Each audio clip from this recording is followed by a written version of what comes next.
तो जगह फाइनल हो गई है और तारीख भी मुकर्रर है। अमेरिकी टीम भी आज पाकिस्तान पहुंचने वाली है, लेकिन ईरान का अभी तक कोई अता पता ही नहीं है। ईरान की टीम बातचीत के लिए आएगी या नहीं, पता ही नहीं है। और इन सब के बीच अमेरिकी एजेंसियों ने मुनीर को लेकर आगाह किया है। अमेरिकी एजेंसियों को पाकिस्तान के फील्ड मार्शल आसिम मुनीर पर रत्ती भर भी भरोसा नहीं है। उन्हें लग रहा है कि मुनीर ईरान की ओर से बैटिंग कर रहे हैं। अब सवाल यह है कि क्या पहले दौर की बातचीत भी मुनीर की वजह से डीरेल हुई, क्योंकि बातचीत के बीच में अहम किरदारों में एक थे आसिम मुनीर। अमेरिकी राष्ट्रपति डोनाल्ड ट्रंप पाकिस्तान के पीएम और पाकिस्तान के सेना प्रमुख की जमकर तारीफ कर रहे हैं, लेकिन दूसरी तरफ अमेरिकी एक्सपर्ट आसिम मुनीर को रेड फ्लैग बता रहे हैं, यानी दोस्ती के दावों के बीच शक की लकीर खिंच रही है। आखिर ऐसा क्यों हो रहा है, इस रिपोर्ट के जरिए आपको दिखाते हैं।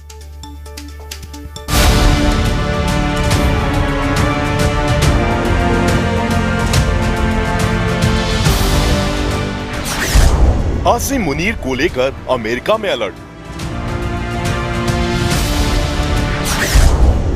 IRGC कनेक्शन बना वॉशिंगटन की बड़ी चिंता।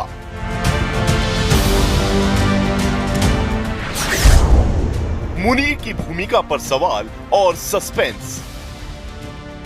अमेरिकी राष्ट्रपति डोनाल्ड ट्रंप का हालिया बयान कूटनीतिक हलकों में चर्चा का बड़ा विषय बन गया है। ट्रंप ने पाकिस्तान के प्रधानमंत्री शहबाज शरीफ और आर्मी चीफ आसिम मुनीर की खुलकर तारीफ की है। उन्हें ग्रेट लीडर्स बताते हुए ट्रंप ने सार्वजनिक तौर पर समर्थन जताया। ये बयान ऐसे वक्त में आया जब क्षेत्रीय तनाव चरम पर है। ऐसे में इस तारीफ को सिर्फ शिष्टाचार नहीं बल्कि रणनीतिक संकेत के तौर पर भी देखा जा रहा है। ट्रंप के इस बयान के बाद आसिम मुनीर अंतर्राष्ट्रीय चर्चा के केंद्र में आ गए हैं। मुनीर को एक ऐसे चेहरे के रूप में देखा जा रहा है जो अमेरिका और ईरान दोनों से संवाद रखता है। यही वजह है कि उनकी भूमिका अचानक बेहद अहम हो गई है। हाल ही में ईरान दौरे और वहां की सैन्य और राजनीतिक नेतृत्व से मुलाकातों ने इस धारणा को और मजबूत किया है। लेकिन जहां एक तरफ से ये कूटनीतिक पुल नजर आता है, तो वहीं दूसरी तरफ यही कनेक्शन चिंता की वजह भी बन रहा है। अमेरिका के भीतर अब आसिम मुनीर को लेकर अलर्ट की आवाजें तेज हो गई हैं। Foundation for defence of democracies के एक्सपर्ट ने उनके ईरान कनेक्शन को रेड फ्लैग बताया है। रिपोर्ट्स के मुताबिक उनके संबंध IRGC के अधिकारियों से रहे हैं, जिनमें कुर्द फोर्स कमांडर कासिम सुलेमानी और हुसैन सलामी जैसे नाम शामिल हैं। हालांकि दोनों की 2020 और 2025 में मौत हो चुकी है, लेकिन कुछ विश्लेषक इसे अमेरिका सुरक्षा के नजरिए से खतरा मानते हैं और यही कारण है कि ट्रंप की तारीफों के बावजूद सिस्टम के भीतर सतर्कता बढ़ रही है। विशेषज्ञों का कहना है कि इतिहास भी इस चिंता को बढ़ाता है। अफगानिस्तान युद्ध के दौरान पाकिस्तान की भूमिका को लेकर अमेरिका में पहले ही सवाल उठते रहे हैं। ऐसे में आसिम मुनीर जैसे प्रभावशाली सैन्य चेहरे पर पूरी तरह भरोसा करना आसान नहीं माना जा रहा। कुछ विश्लेषकों का मानना है कि मुनीर की यही कूटनीतिक पहुंच उन्हें एक अहम बिचौलिया भी बना सकती है। यानी तस्वीर दो हिस्सों में बटी है, एक तरफ भरोसा तो दूसरी तरफ गहरा संदेह। अब सवाल यही है कि क्या ट्रंप की तारीफ रणनीतिक मजबूरी है या सोची समझी चाल। आसिम मुनीर इस वक्त उस मोड़ पर खड़े हैं जहां एक कदम क्षेत्रीय संतुलन बदल सकता है। अगर उनका रोल सकारात्मक रहा तो तनाव कम हो सकता है, लेकिन अगर समीकरण बिगड़े तो यही कनेक्शन बड़ा खतरा बन सकता है। दुनिया की नजरें अब इसी पर टिकी हैं कि क्या ये नई दोस्ती स्थिरता लाएगी या फिर एक नए संकट को जन्म देगी।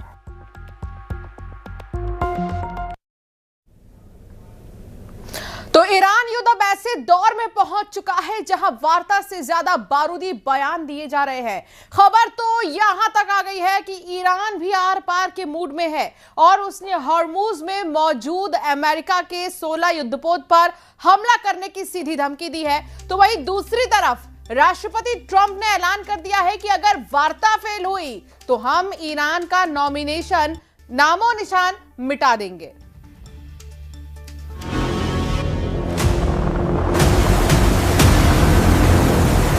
हॉर्मुज में घिरा अमेरिका का 5वां बेड़ा, व्हाइट हाउस में आपातकाल मीटिंग।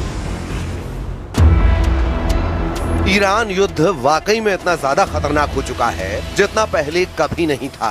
39 दिन में अमेरिका और इजराइल के तूफानी, खूनी और भीषण हमलों से तबाह ईरान को लेकर दुनिया भर के एक्सपर्ट से ही मानकर चल रहे थे कि ईरान ने अमेरिका और इजराइल के सामने घुटने टेकने शुरू कर दिए हैं। 11 और 12 अप्रैल को इस्लामाबाद में हुई अमेरिका और ईरान की शांति वार्ता के बाद जिस तरह से राष्ट्रपति ट्रंप ईरान को दुनिया भर में बेइज्जत करने में जुटे थे, अब उस ईरान ने ऐसा हॉर्मुज हमला किया है कि पिछले 18 घंटे से ट्रंप की बोलती बंद हो गई है। हालात यह है कि स्ट्रेट ऑफ हॉर्मुज में ईरान को घेरने के लिए अमेरिका के 5वें बेड़े के जिन 16 युद्धपोतों को लगाया हुआ था वो पूरी तरह से ईरान के टारगेट पर आ चुके हैं। खबर तो यहाँ तक है कि अमेरिका के खुफिया विभाग ने ये दावा किया है कि लगभग 40 दिन के हमलों के बावजूद ईरान के 60% मिसाइल लॉन्चर अभी भी बचे हुए हैं, जिसके दम पर ईरान एक बार फिर से अमेरिका और इजरायली अड्डों पर हमला करने जा रहा है। इधर इजराइल के प्रधानमंत्री नेतन्याहू ने एक ऐसा बयान दिया है जो सुनकर दुनिया हैरान रह गई है। नेतन्याहू ने दावा किया कि अगर हम ईरान पर इस वक्त हमला नहीं करते तो ईरान परमाणु बम बना लेता और इजराइल का वजूद मिटा देता। नेतन्याहू ने यह बताने की कोशिश की है कि ईरान बहुत ही खतरनाक तैयारी कर रहा था, इसीलिए उस पर हमला हुआ है। फिलहाल ईरान ने साफ कहा है कि हम होर्मुज और ईरान के परमाणु मुद्दों को लेकर अमेरिका से तब तक जंग कर सकते हैं जब तक कि हम अपने दुश्मनों को कड़वी हार नहीं दे देते। ईरान का होर्मुज हमला शुरू, घिर गया अमेरिका का 5वां बेड़ा। ताजा रिपोर्ट्स के अनुसार ईरान की रिवॉल्यूशनरी गार्ड्स यानी IRGC ने होर्मुज को फिर से पूरी तरह कंट्रोल में कर लिया है। ईरान ने धमकी देते हुए कहा कि जब तक अमेरिका ईरानी बंदरगाहों की नौसैनिक नाकेबंदी नहीं हटाता तब तक कोई भी जहाज यहां से गुजर नहीं पाएगा।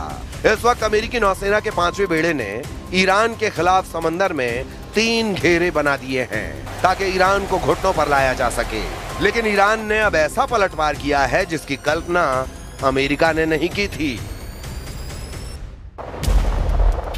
अमेरिकी नौसेना के 5वें बेड़े यानी 5th फ्लीट ने 13 अप्रैल 2026 से ईरान के प्रमुख बंदरगाहों जैसे बंदर अब्बास, चाबहार और बुशहर की जो घेराबंदी शुरू की थी, अमेरिका ने ईरान के तटों को 3 स्तरों में बांटा है ताकि कोई भी ईरानी जहाज बाहर न निकल सके। पहली परत आउटर रिंग, विमान वाहक पोत USS अब्राहम लिंकन और उसके स्ट्राइक ग्रुप के युद्धपोत जो लंबी दूरी की मिसाइलों और विमानों से निगरानी कर रहे हैं। दूसरी परत मिडिल रिंग, अर्ली बर्ग क्लास के गाइडेड मिसाइल डिस्ट्रॉयर्स जो किसी भी संदिग्ध हलचल को रोकने के लिए तैनात हैं। तीसरी परत कोस्टल रिंग, मानव रहित समुद्री ड्रोन और छोटे पेट्रोल वेसल्स जो सीधे ईरान के बंदरगाहों के मुहाने पर नजर रखे हुए हैं। अब ईरान ने इस घेराबंदी को तोड़ने के लिए अपनी पारंपरिक नौसेना के बजाय असममित रणनीति का इस्तेमाल शुरू कर दिया है। ईरान ने इस अभेद्य घेरे को तोड़ने के लिए हमले के लिए मास्टर स्ट्रोक प्लान बना लिया है, मच्छर बेड़ा। ईरान के पास हजारों की संख्या में छोटी, तेज और फुर्तीली नावें हैं। ये नावें रडार की पकड़ में नहीं आती और चट्टानी गुफाओं में छिपी रहती हैं।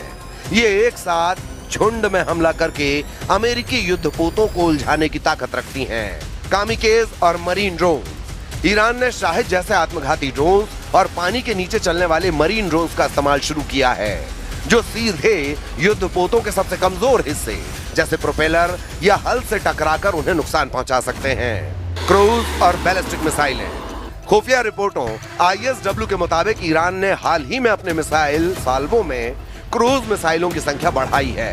हज कासम जैसी मिसाइलें जिनकी रेंज 1400 किलोमीटर है, गहरे समुद्र में खड़े अमेरिकी बेड़े को निशाना बना सकती हैं। स्मार्ट माइंस, ईरान ने हॉर्मुज में ऐसी माइंस बिछाई हैं जो केवल खास तरह के इंजनों की आवाज सुनकर फटती हैं।